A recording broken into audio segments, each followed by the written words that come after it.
Bom dia. Oi, Sirlene.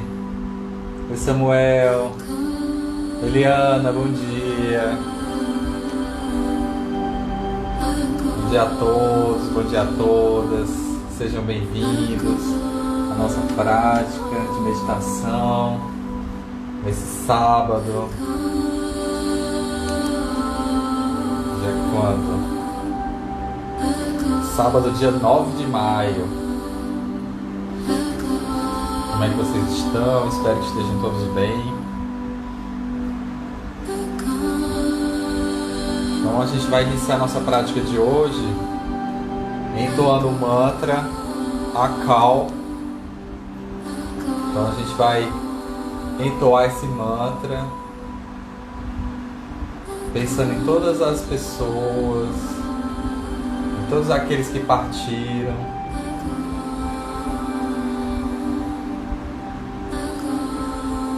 Esse mantra ele auxilia na passagem entre a vida e a morte. Então, pensa no caminho luminoso para todos esses espíritos que estão partindo, estão desencarnando. Esse mantra ele nos relembra da qualidade do nosso espírito, da nossa alma, a nossa alma imortal, capaz de enfrentar e ultrapassar qualquer tempo. A gente vai entoar esse mantra nessa perspectiva de nos reconectarmos com esse conceito da imortalidade da nossa alma. Então, quando a gente entoa Akal, que significa imortal, refere-se à alma que está sendo liberada. Essa corrente sonora ajuda a guiar a alma a sair deste reino e entrar na imortalidade. O canto de Akal cria uma frequência vibratória que auxilia a alma que parte em sua jornada.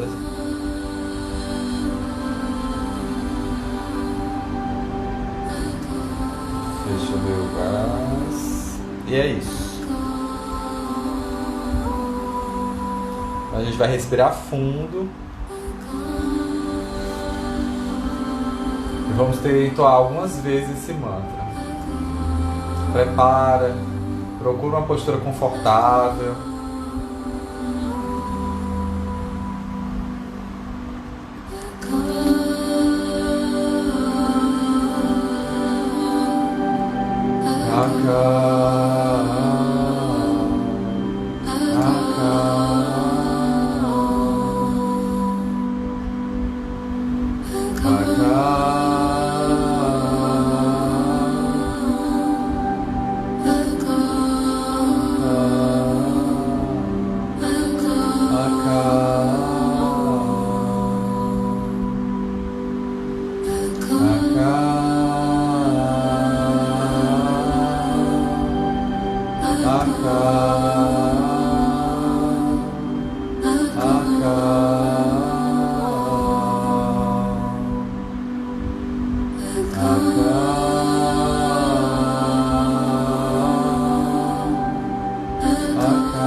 Todos os espíritos, todos os seres que nesse momento desencarnaram, eles têm a luminosidade de encontrar o bardo da morte, de seguirem livres,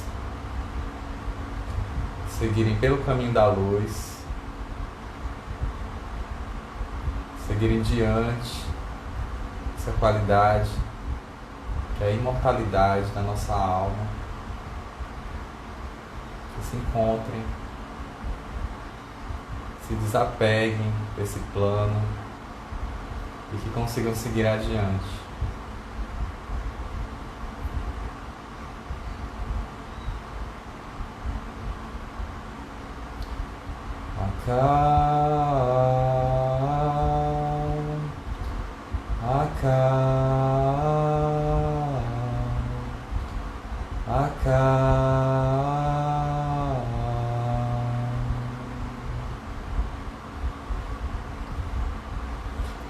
Vamos fazer a nossa leitura diária. A gente está lendo o livro Quando Tudo Se Desfaz, da Pema Chodron.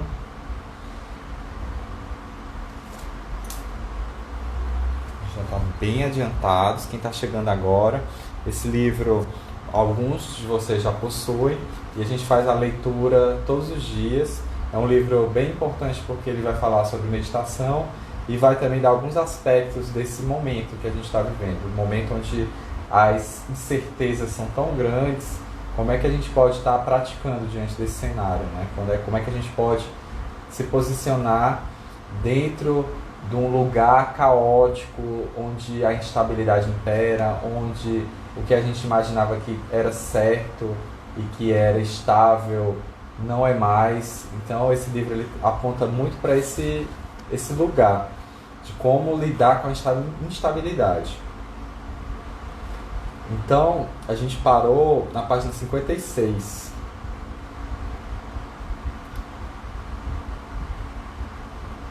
Não, vamos para 57, né?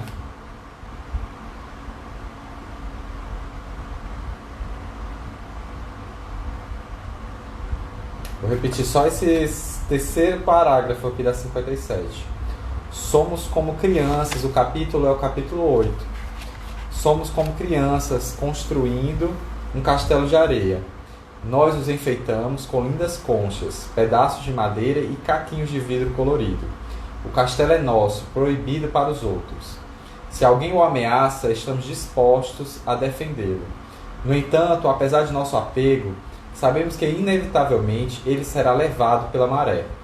O truque está em desfrutar dele ao máximo, sem se apegar, e quando chegar uma onda, deixar que ele se dissolva no mar. Permitir que as coisas se dissolvam é às vezes chamado de desapego, mas sem a qualidade fria e distante que frequentemente se associa a essa palavra. Neste caso, desapego inclui mais bondade e profunda intimidade. Na verdade, é um desejo de conhecer semelhante à curiosidade de uma criança de 3 anos. Queremos conhecer nossa dor para podermos parar de fugir interminavelmente. Queremos conhecer nosso prazer para podermos parar de agarrar continuamente. Então, de algum modo, nossas perguntas tornam-se mais amplas e nossa curiosidade mais vasta. Queremos entender a perda, de modo que possamos compreender os demais quando sua vida desmorona. Queremos entender o ganho, para que possamos compreender outras pessoas quando estão encantadas ou quando se tornam arrogantes, empolgadas e envaidecidas. Quando nos tornamos mais perspicazes e compassivos diante de nossas próprias dificuldades, espontaneamente sentimos mais ternura pelos outros seres humanos. Ao conhecer nossa própria confusão, ficamos mais dispostos e capazes para colocar a mão na massa e tentar aliviar a confusão dos outros. Se não olharmos para a esperança e o medo, observarmos os pensamentos que surgem e a reação em cadeia que se segue, se não nos treinarmos para ficarmos sentados, unidos a essa energia, sem sermos tomados pelo drama, vamos sempre sentir medo. O mundo em que vivemos, as pessoas que encontramos, os seres que surgem no vão da porta, tudo vai se tornar cada vez mais ameaçador. Portanto, começamos simplesmente olhando para os nossos próprios corações e mentes. Provavelmente começamos a olhar porque nos sentimos inadequados, ou estamos sofrendo e queremos entrar nos eixos. Gradualmente, entretanto, nossa prática evolui. Então, isso aqui é muito importante. Como é que a gente utiliza a prática? Muitas vezes a gente está praticando para voltar para aquele estado anterior, né? A gente quer manter aquela estrutura. Quando a gente percebe que está tudo se desfazendo, tudo está perdendo sentido, tudo está se desmaterializando, a gente vai praticar. A gente vai praticar em vez de praticar pela prática em si, não. A gente pratica para manter aquela estrutura que a gente está perdendo, para tentar sustentar aquilo que a gente acha que está desmoronando. Então, o olhar é outro. A gente tem que pensar na prática de outra forma. A gente tem que lidar com a ameaça em si. Com a reação em cadeia que segue, que surge quando as coisas começam a se desmoronar. A nossa própria confusão. Até o ponto de a gente conseguir lidar com a confusão dos outros. Que é algo também muito difícil, né? Muitas vezes a gente está tão autocentrado que quando vem alguém com muita confusão, em um estado mental de perturbação, a gente não sabe lidar com aquele estado mental, porque a gente também não sabe lidar com o nosso próprio estado mental.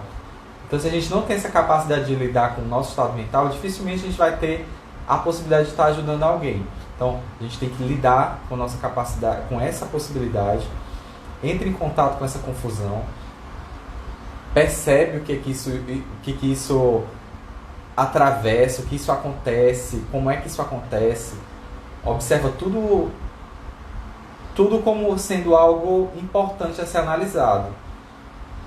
Porque você vai conseguir com isso abrir um campo de possibilidades onde você vai também poder estender isso para os outros. Portanto, começamos simplesmente olhando para os nossos próprios corações e mentes. Provavelmente começamos a olhar porque nos sentimos inadequados ou estamos sofrendo e queremos entrar nos eixos. Gradualmente, entretanto, nossa prática evolui. Começamos a compreender que, assim como nós, outras pessoas estão também sendo fisgadas pela esperança e medo.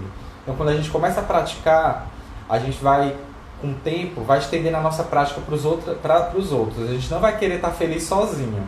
A gente estende para um coletivo.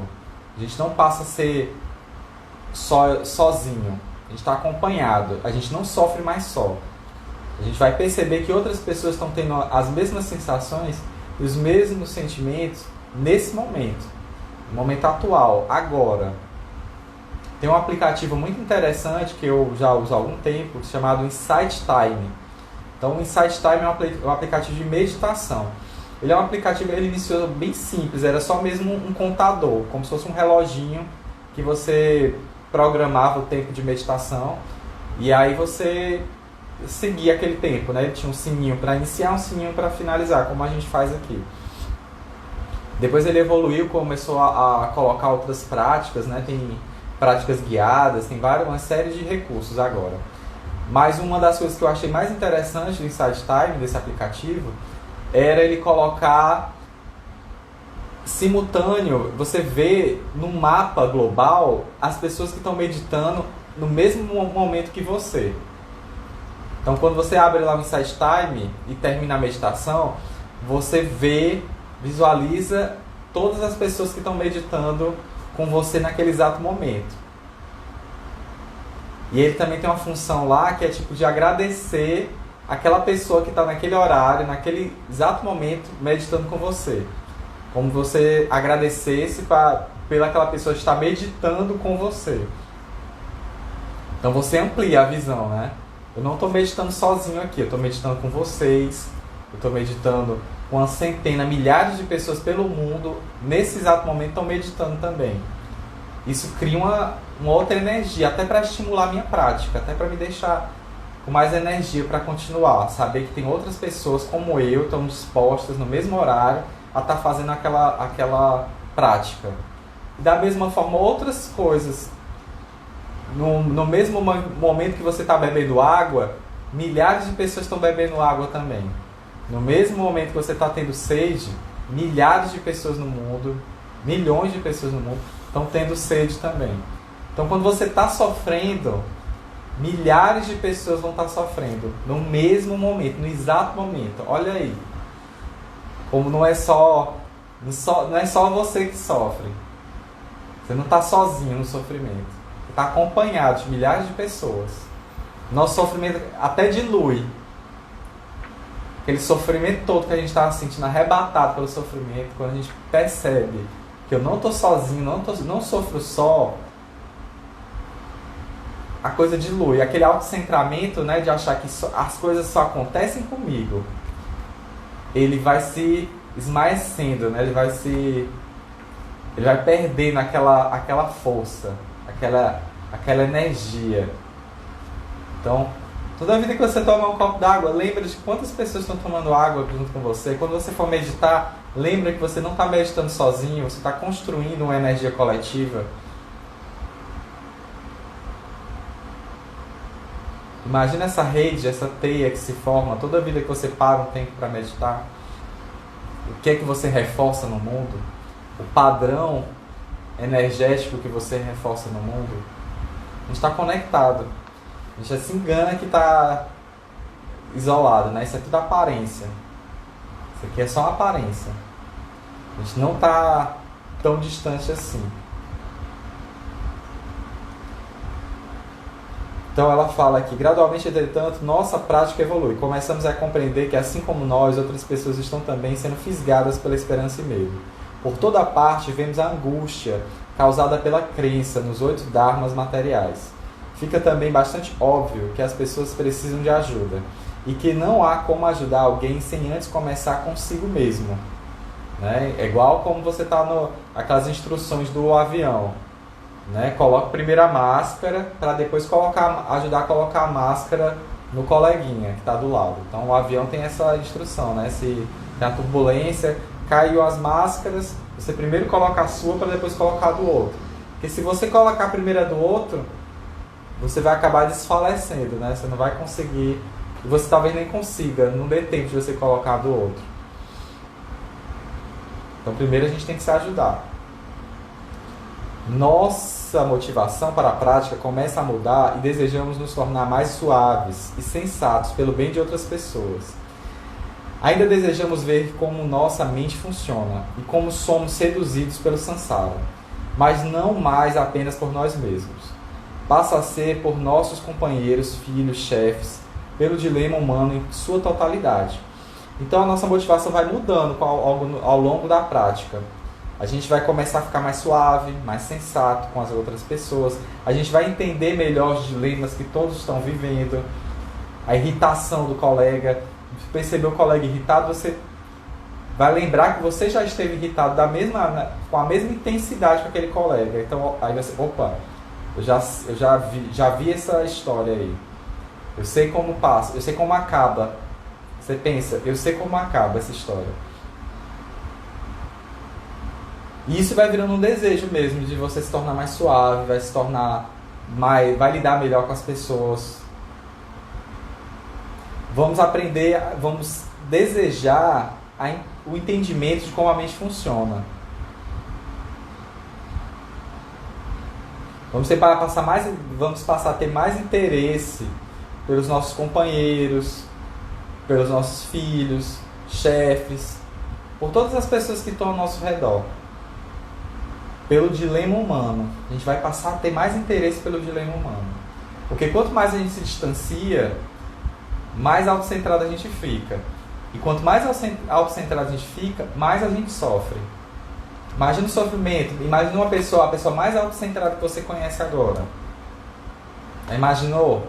Tem figuras notórias, inclusive. Então aí, todo dia na mídia, de tão autocentrada que essa pessoa é tão notória que ela é autocentrada que ela está ali em evidência.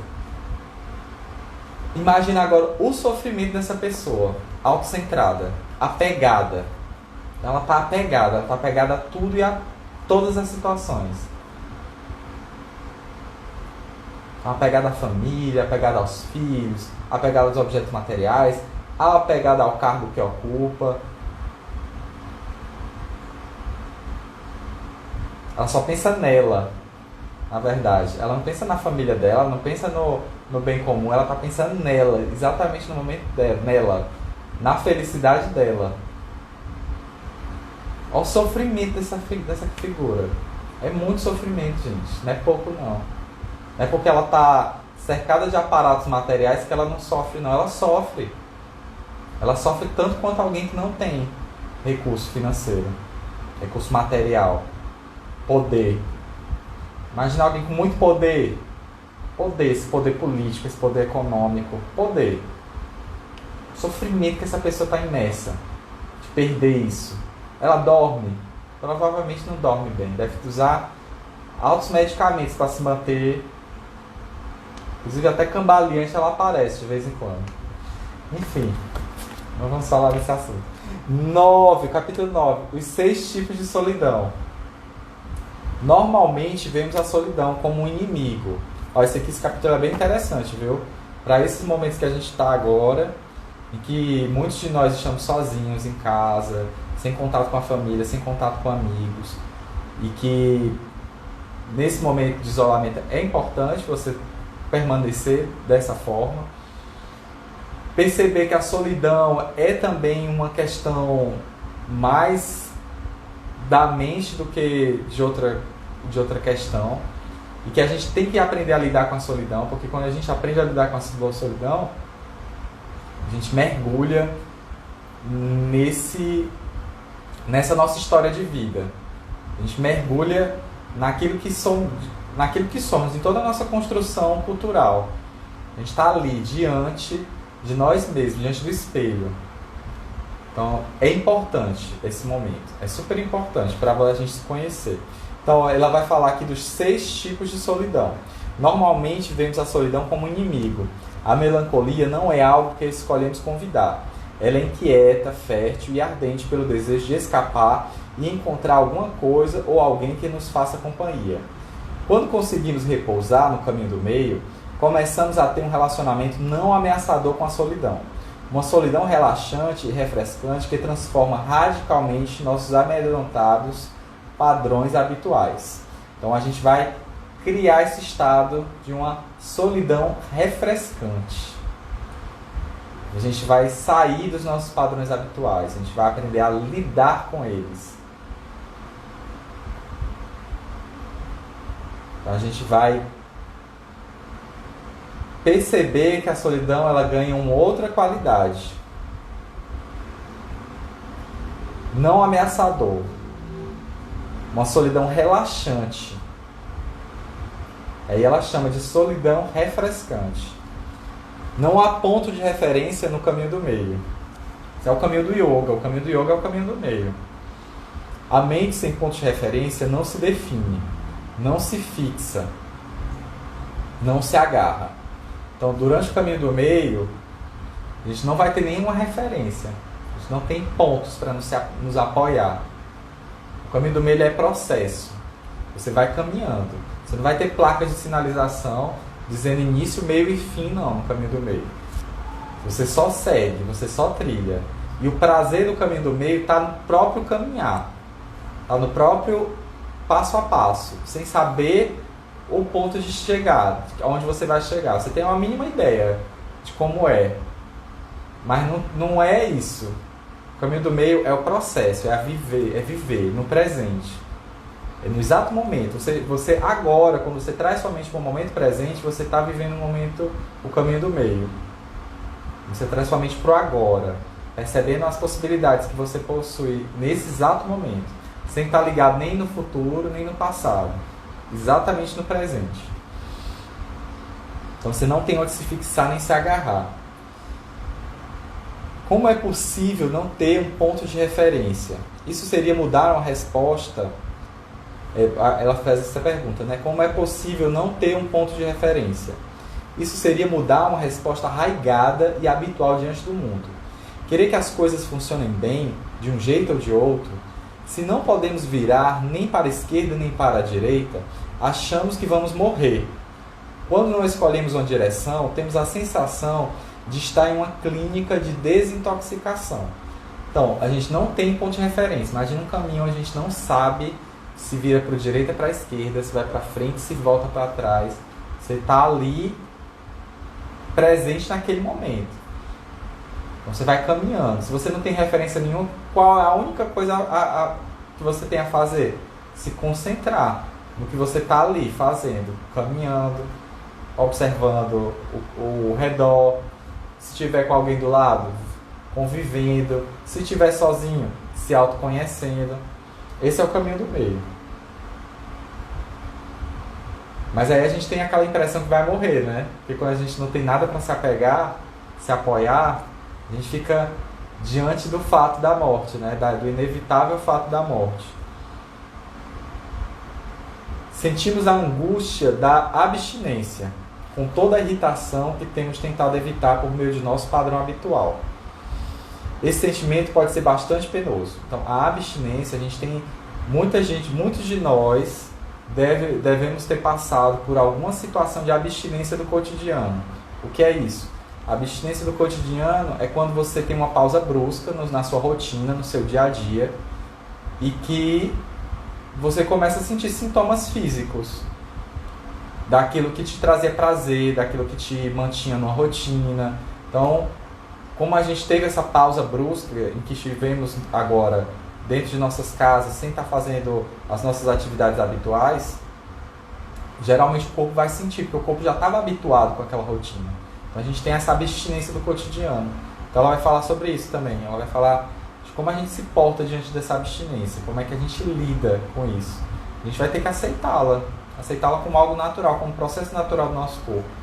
Nosso corpo ele cria ferramentas para criar condições ideais, para estabelecer condições ideais em determinada situação. Então, na situação que a gente vivia anteriormente, de muitas saídas, de muitas pessoas que a gente encontrava durante o nosso dia a dia, de muitas atividades deslocamento, alimentação, né? Tudo que o nosso corpo foi se habituando, tudo aquilo. Então, provavelmente a gente ingeria mais cafeína, a gente ingeria mais açúcar, comia mais processados.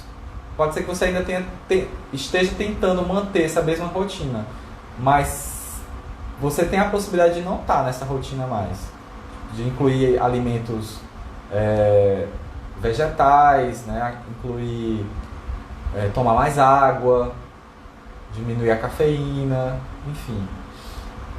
Porque aqueles padrões anteriores, eles meio que te capturavam para aquela situação, né? Você precisava manter aquilo para conseguir estruturar aquela situação.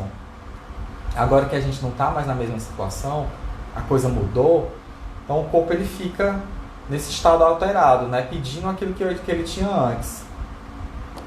E aí nessa passagem, nessa mudança de uma possibilidade para outra, é que a gente tem que estar atentos para perceber essa chave, né? Essa possibilidade, essa situação nova que se apresenta. Como é que essa situação se apresenta agora?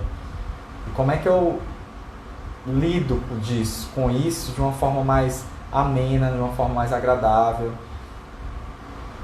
Como é que está agora meu corpo? E aí você vai perceber os sintomas: estresse, ansiedade, né? Taquicardia, quando a síndrome do pânico vem, ou então a depressão. Vai começar a perceber a sintomática disso a partir do que você está vivendo atualmente e do que você deixou de viver. E o que é que uma coisa está influindo na outra. Você vai entendendo esses estados para se conhecer, lidando com a solidão com um momento mesmo de autoanálise. É uma clínica de desintoxicação mesmo. Então é natural a gente sentir essa angústia da abstinência nesses dias que a gente está vivendo. Agora você vai ter que... O seu corpo naturalmente ele vai conseguir, vai conquistar essa adaptação. A meditação ela vai nos ajudar ainda mais nesse processo. No entanto, anos e anos de virar para um lado ou para o outro, de escolher sim ou não, de dizer certo ou errado, nunca mudaram, de fato, alguma coisa. Lutar por segurança nunca nos trouxe nada além de alegria momentânea. É igual alguém que passa num concurso. Pessoa que estudou, batalhou, fez todas as formações possíveis, passou no concurso. A alegria veio, né? A alegria momentânea. Uhul, passei. A família ficou feliz. Massa. Naquele primeiro momento você achou que metade dos seus problemas acabaram. Mas aí passa. Aquela alegria momentânea, ela passa. Foi. E aí, você vai ficar lutando para sustentar aquela energia, aquela mesma intensidade, aquela energia da alegria que você passou no concurso. Você vai sustentar ela. Eu quero aquela mesma energia. Ou é mais viável reconhecer que aquela energia é momentânea, que ela passa, e que agora você vai passar por um estado de uma energia mais estável. Então a ideia no processo de meditação é não estar nessa energia lá no alto, nem estar na energia lá embaixo, e a gente tentar manter essa energia estável. E quando essas energias tiverem essa oscilação de ir para o alto ou para baixo, a gente está consciente, a gente está alerta, lembrando que a gente vai voltar para cá. E que o ideal e que a felicidade, ela não reside nem lá, ela não reside lá, de jeito nenhum. E muito menos lá embaixo, né? Isso aí a gente concorda. Todo mundo sabe que lá embaixo é impossível. Então ela vai estar aqui, nessa estabilidade. É no caminho do meio. A gente não se fixa com essa ideia inicial que a gente tem que estar sempre correndo atrás de alguma coisa para que essa energia nos catapulte para um outro estado. Então a gente traz essa estabilidade, traz para cá. A gente até reconhece quando é que a gente está nesse lugar aqui do meio. A gente fica mais calmo, a gente fica mais sereno, fica mais de boa na lagoa. Tem gente que não quer esse lugar, né? Porque eu não consigo ficar nesse lugar. Meu lugar é lá no alto, minha energia é lá em cima. Será que você não condicionou sua mente a achar isso? Será que alguém lá no passado, de tanto dizer, ô menino danado, ixi, esse menino é impossível, não para quieto, tem muita energia, essa criança já nasceu assim. Aí você foi levando, você sustenta isso, aí você toma cafeína, você usa outras coisas também para sustentar, para manter essa energia. Faz vários altos processos sociais, né? Faz concurso, faz crossfit, faz bike, nananã, um monte de coisa, toma whey, toma shake, compra roupas de grife, tudo para sustentar essa energia. Lá no alto, tá, eu posso, eu faço, eu aconteço. E aí você vai agredindo o seu corpo, vai agredindo. Aí tem um momento que, ó, a energia que tava lá no alto, ó, vai lá para baixo. Aí você vai buscar outra coisa para catapultar sua energia lá para o alto de novo. Em vez de tentar manter aqui no meio, onde as coisas são mais tranquilas, onde as agitações são menores. A gente tem que passar a entender que quanto menos agitação, a intensidade do sofrimento vai ser menor. Não é que a gente não deixa de sofrer, não. A gente vai sofrer, gente. A gente vai sofrer. A notícia que eu tenho para dar para vocês é que a gente vai sofrer. Mas é como a gente sofre. Como é que a gente lida com o sofrimento. Essa é a chave da mudança. Imagina alguém lá no alto. O sofrimento dela vai ser imenso. A pessoa que está lá embaixo, o sofrimento dela já é enorme. Aqui é quem está no meio, está num caminho estável, de uma mente serena, de uma mente equilibrada. Ela lida com a situação no outro lugar, é outra posição de mente. Uma posição mais relaxada. É uma posição de entendimento, de clareza, de luminosidade.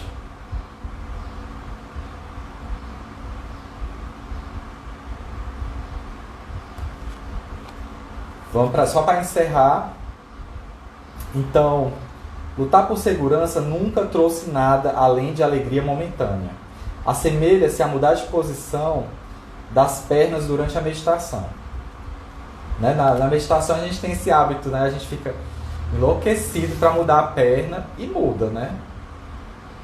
Nossas pernas cruzadas começam a doer e nós a movemos. Então pensamos, puxa, que alívio. Mas 2 minutos e meio depois, queremos movê-las novamente. Ficamos girando, procurando prazer, procurando conforto. E a satisfação que conseguimos tem vida muito curta. Então, a duração dessa satisfação, ela é curta. Igual como te mudar de perna. Igual uma coceira que a gente sente ali na perna e vai passar. Então, a gente tem que lidar com essa situação. A momentaneidade, assim, a efemeridade das coisas. Entender a qualidade inerente de tudo que a gente vive, como é efêmero. Esse momento que a gente está vivendo vai passar. Vai passar. Esses meses que você está em casa, eles vão virar uma lembrança. Aí qual é a lembrança que você quer trazer? Você vai ter isso lá no futuro, né? Então no futuro a gente se preocupa com o presente. Como é que eu crio memória agora? Como é que eu estabeleço a minha mente nesse estado presente? Então uma pista para isso é a meditação. Então a gente vai iniciar uma prática de meditação agora. Meditação silenciosa. Então a indicação da meditação silenciosa, vou pedir para você fazer essa meditação com os olhos abertos. Você pode fazer na postura de lótus ou semilótus, sentado. Procura trazer um apoio aqui para os isquios, né? Você vai sentar sobre os isquios, mantém a coluna alinhada e trazendo o topo da cabeça lá no alto. Você pode buscar o apoio numa cadeira. Sentado na cadeira, você traz os pés no chão, repousa as mãos sobre os joelhos e não encosta no encosto. Né? O encosto da cadeira, olha ali, é ele puxar, né? Às vezes a cadeira é inclinada, aí você quer deitar, então procura uma cadeirinha reta. Sofá também não é, às vezes não é legal porque o sofá afunda.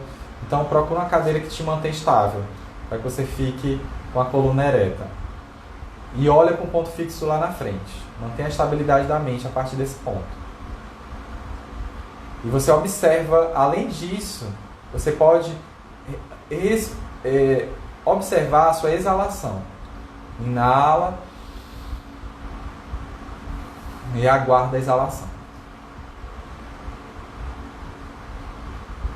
E aí quando você aguarda a exalação, você dá é como se fosse uma pausa.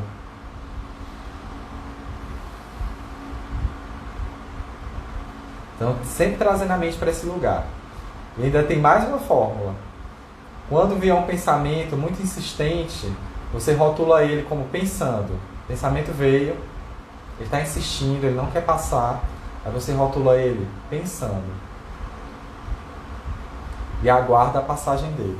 Então vamos iniciar. Se tiverem alguma dúvida, vocês podem mandar um direct para mim depois. E aí eu tiro as dúvidas pela mensagem, tá bom?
agradecemos por mais esse dia, por mais essa oportunidade e nos saudamos.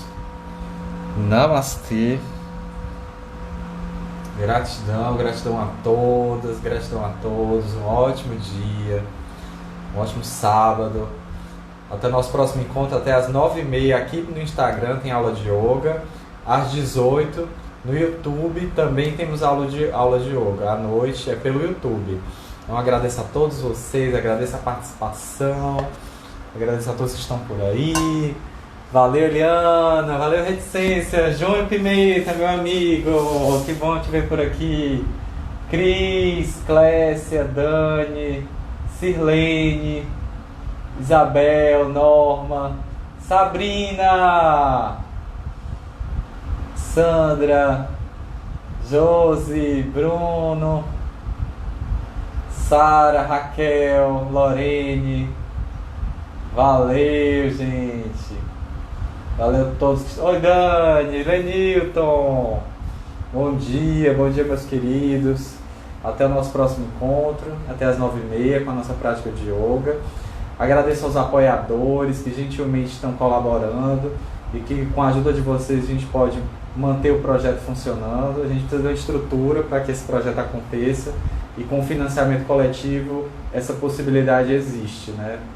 Vocês mantêm e sustentam esse projeto e agradeço demais por vocês estarem por aí dando esse apoio. E quem quiser e quem sentir que pode ser um apoiador, manda um direct para mim que eu explico melhor como está funcionando esse apoio, né, nesse momento tão difícil que nós estamos vivendo. Estou sem trabalho, né, estou trabalhando aqui com vocês. Então entendam também que essa possibilidade ela é uma possibilidade que acaba ajudando mais pessoas, né? A colaboração de vocês nos ajuda a que o yoga chegue em mais gente, né? Mais pessoas conseguem ter o acesso por esse canal, né? Através desse canal aqui do Instagram, do YouTube. E é isso. Obrigado, viu, gente? Até mais, até às 9h30. Aguardo vocês. Um beijo. Tchau, tchau.